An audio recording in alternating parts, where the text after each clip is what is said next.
ಮುಕೋಪಿ ಯತ್ ಪ್ರಸಾದೇನ ಮುಕುಂದ ಶಯನಾಯತೆ ರಾಜರಾಜಾಯತೆ ರಿಕ್ತೋ ರಾಘವೇಂದ್ರಂ ತಮಾಶ್ರಯೇ. ಈ ಜಾಗ ಎಂತ ಜಾಗ ಅಂದ್ರೆ ಹೇಳಕ್ ಅಸಾಧ್ಯವಾದ ಜಾಗ.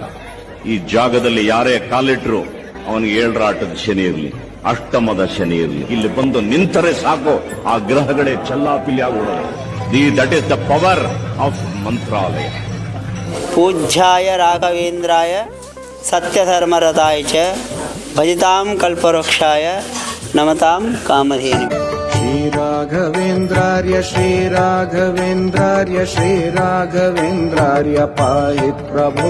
ಇಲ್ಲಿ ಯಜ್ಞಕುಂಡದಲ್ಲಿ ಮೂಷಿಕ ವಾಹನ ವಿನಾಯಕ ಹಯಗ್ರೀವ ಕಾಮಧೇನು ಪ್ರತ್ಯಕ್ಷ ಆಗಿರುವಂಥ ಸ್ಥಳ. ಇಲ್ಲಿ ಗುರುಗಳ ಆಜ್ಞಾನುಸಾರ ಇಲ್ಲಿ ಕಾಯಿ ಸೇವೆ, ಕಾಮಧೇನು ಕಲ್ಪವೃಕ್ಷ ಅಂತ ಯಾವ ರೀತಿ ನಾವು ಹೇಳ್ತೀವಿ ಆ ರೀತಿ ಗುರುಗಳು ತಮ್ಮ ಸ್ವರೂಪವಾದಂಥ ಕಾಯಿ ಸಂಕಲ್ಪ ಸೇವೆ ಅನುಗ್ರಹ ಮಾಡಿದ್ದಾರೆ. ಅವರು ಹೇಳಿದ ಪ್ರಕಾರವಾಗಿ ಇಲ್ಲಿ ಕಾಯಿ ಸೇವೆ ಸಂಕಲ್ಪ ಇದೆ. ನಮಸ್ತೆ ಸರ್, ನನ್ನ ಹೆಸರು ದೀಪಾ ಅಂತ, ರಾಜರಾಜೇಶ್ವರಿ ವಿಧಾನಸಭಾ ಕ್ಷೇತ್ರ ವಾರ್ಡ್ ನಂಬರ್ 73 ಬರ್ತಾ ಇದ್ದೀನಿ. ನಾನು BJPನಲ್ಲಿ ಕಾರ್ಯದರ್ಶಿಯಾಗಿ ಕೆಲಸವನ್ನು ನಿರ್ವಹಿಸ್ತಾ ಇದ್ದೀನಿ. ಇದು ಸೇರಿ ನಾನು ರಾಯರಿಗೆ ಇದು 20ನೇ ವಾರ ನನ್ನ ಸೇವೆ. 21 ವಾರ ಆದರೆ ಒಂದು ವ್ರತ ಕಂಪ್ಲೀಟ್ ಆಗುತ್ತೆ. ಈ ಒಂದು ಕ್ಷೇತ್ರದ ಮಹಿಮೆ ಏನಪ್ಪ ಅಂತಂದರೆ ಹೋಮಕುಂಡದಲ್ಲಿ ರಾಯರು ಎದ್ದು ಬಂದಿರತಕ್ಕಂಥದ್ದು. ಸೊ ಇದು ಈ ಕ್ಷೇತ್ರದ ಒಂದು ಮಹಿಮೆ. ಈ ಕ್ಷೇತ್ರದ ಒಂದು ವಿಶೇಷತೆ ಏನಪ್ಪ ಅಂದರೆ ಭಕ್ತಾದಿಗಳು ತಮ್ಮ ಕಷ್ಟವನ್ನು ಪರಿಹರಿಸೋದಕ್ಕೋಸ್ಕರ 21 ವಾರಗಳ ಕಾಲ, 16 ವಾರಗಳ ಕಾಲ, 8 ವಾರಗಳ ಕಾಲ ಕಾಯಿಯನ್ನು ಕಟ್ಟುತ್ತಾರೆ. ಕಾಯಿಯನ್ನು ಕಟ್ಟಿ ಸಂಕಲ್ಪವನ್ನು ಮಾಡ್ಕೊಳ್ತಾರೆ. ಯಾವ ದಿನ ನಾವು ಸಂಕಲ್ಪ ಸೇವೆಯನ್ನು ಕೈಗೊಳ್ತೀವೋ ಅದೇ ವಾರ. ಫಾರ್ ಎಕ್ಸಾಂಪಲ್ ನಾನು ಗುರುವಾರ ತೊಗೊಂಡೆ, ಸೊ ಗುರುವಾರನೇ 21 ವಾರನೂ ಬರಬೇಕು. ಬಂದಿದ್ದ ದಿನ ಯಾವುದೇ ಒಂದು ಮಾಂಸಾಹಾರ ಮತ್ತು ಈ ಥರ ಇದನ್ನು ಈರುಳ್ಳಿ ಬೆಳ್ಳುಳ್ಳಿ ಹಾಕಿರ್ತಕ್ಕಂಥದ್ದನ್ನ ಸೇವಿಸೋ ಆಗಿಲ್ಲ. ಇದು ಒಂದು ವ್ರತದ ನಿಯಮ. ಏನಕ್ಕೆ ಕಟ್ತೀವಿ ಅಂತಂದರೆ ಮನುಷ್ಯನಾಗ ಹುಟ್ಟಿದ ಮೇಲೆ ಸರ್ ನಮ್ಮ ಕಷ್ಟಗಳು ಇದ್ದಿದೆ. ಪ್ರತಿಯೊಬ್ಬರಿಗೂ ಒಂದಲ್ಲ ಒಂದು ಬಗೆಯ ಜಂಜಾಟ ಇದ್ದೇ ಇರುತ್ತೆ.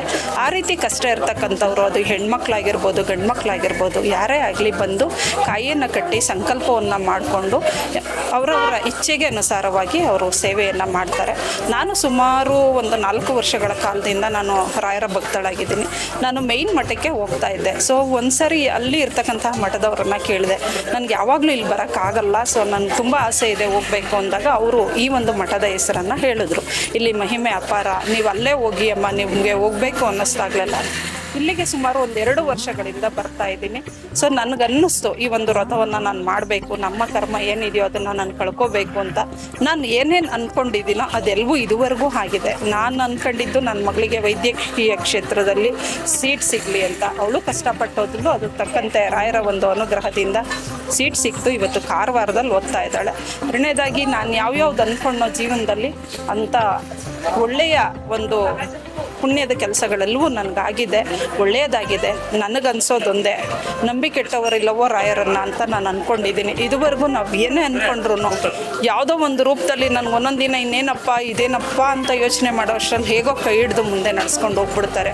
ಸೊ ನಾನು ಪ್ರತಿಯೊಬ್ಬ ಭಕ್ತರಿಗೂ ಹೇಳೋದಿಷ್ಟೇ, ರಾಯರನ್ನು ನಂಬಿಕೆಟ್ಟವರಿಲ್ಲ. ನೀವೆಷ್ಟು ಭಕ್ತಿಯಿಂದ, ಶ್ರದ್ಧೆಯಿಂದ, ಎಷ್ಟು ಮಡಿಯಿಂದ ನೆನೆದು ರಾಯರನ್ನು ಪೂಜೆ ಮಾಡ್ತೀರೋ ಅಷ್ಟೇ ನಿಮ್ಗೆ ಒಳ್ಳೆಯದಾಗುತ್ತೆ.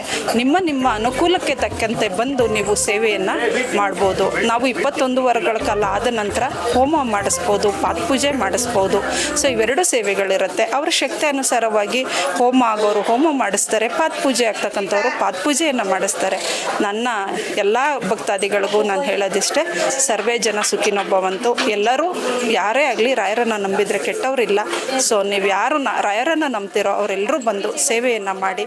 ಪ್ರತಿದಿನ ತೆರೆದಿರುತ್ತೆ. ಬೆಳಿಗ್ಗೆ 6 ಗಂಟೆಯಿಂದ ರಾತ್ರಿ 10 ಗಂಟೆವರೆಗೂ ತೆರೆದಿರುತ್ತೆ. ನಿಮ್ಮ ಅನುಕೂಲಕ್ಕೆ ತಕ್ಕಂತೆ ಬಂದು ರಾಯರ ಸೇವೆಯನ್ನು ಮಾಡಿ ಎಲ್ರಿಗೂ ಒಳ್ಳೆಯದಾಗಲಿ ಅಂತ ಬಯಸ್ತೀನಿ. ನಮಸ್ತೆ ಸರ್. ಶ್ರೀ ಕ್ಷೇತ್ರ ಪನ್ನವ ಮಂತ್ರಾಲಯ ಮಂದಿರ, ಹೊನಗನಹಟ್ಟಿ, ಮಾಗಡಿ ಮೇನ್ ರೋಡ್, ತಾವರೆಕೆರೆ ಹತ್ತಿರ ಹೊನಗನಹಟ್ಟಿ ಗ್ರಾಮ. ಇದು ಶ್ರೀರಾಘವೇಂದ್ರಾರ್ಯ ಶ್ರೀರಾಘವೇಂದ್ರಾರ್ಯ ಶ್ರೀರಾಘವೇಂದ್ರಾರ್ಯ ಪಾಹಿ ಪ್ರಭು.